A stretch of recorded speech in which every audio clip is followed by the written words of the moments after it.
الحمد للہ رب العالمین والصلاة والسلام علی سید الانبیاء والمرسلین وعلی آلہ وصحبہ اجمعین، اما بعد۔ محترم ناظرین کرام، السلام علیکم ورحمۃ اللہ وبرکاتہ۔ آپ ابھی دیکھ رہے ہیں ہمارے راہی چینل کو کہ آج کی اس ویڈیو میں ہم آپ کو بتائیں گے کہ کھانے کے آداب کیا ہیں حدیث کی روشنی میں۔ تو چلیے ہم دیکھتے ہیں کہ کھانے کے آداب کے متعلق آپ صلی اللہ علیہ وسلم نے کیا فرمایا ہے۔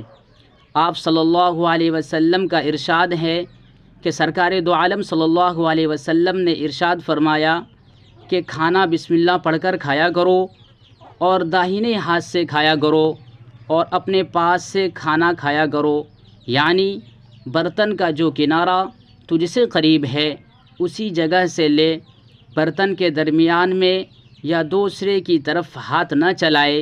یہ حدیث امام بخاری اور امام مسلم رحمہم اللہ نے نقل کیا ہے حضرت عمر بن ابی سلمہ رضی اللہ تعالیٰ عنہ سے۔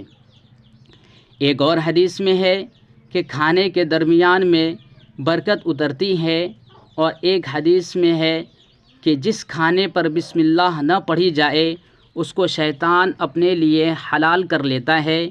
یہ حدیث مشکوٰۃ شریف میں وارد ہے۔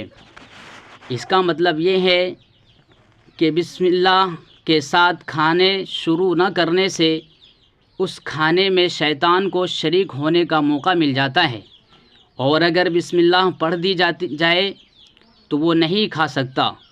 اس لیے محترم سامعین کرام، ہمیں چاہیے کہ ہم ہر کھانے کے شروع میں بسم اللہ ضرور پڑھ لیں۔ کھانا شروع کرنے سے پہلے امید کرتا ہوں کہ آپ تمام حضرات اس بات پر عمل کرنے کی بھرپور کوشش کریں گے۔ وما توفیق الا باللہ۔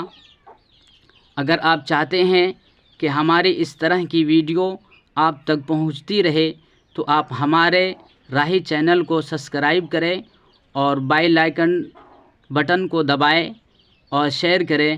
انشاءاللہ ملتے ہیں پھر ہم دوسری ویڈیو میں۔ السلام علیکم ورحمۃ اللہ وبرکاتہ۔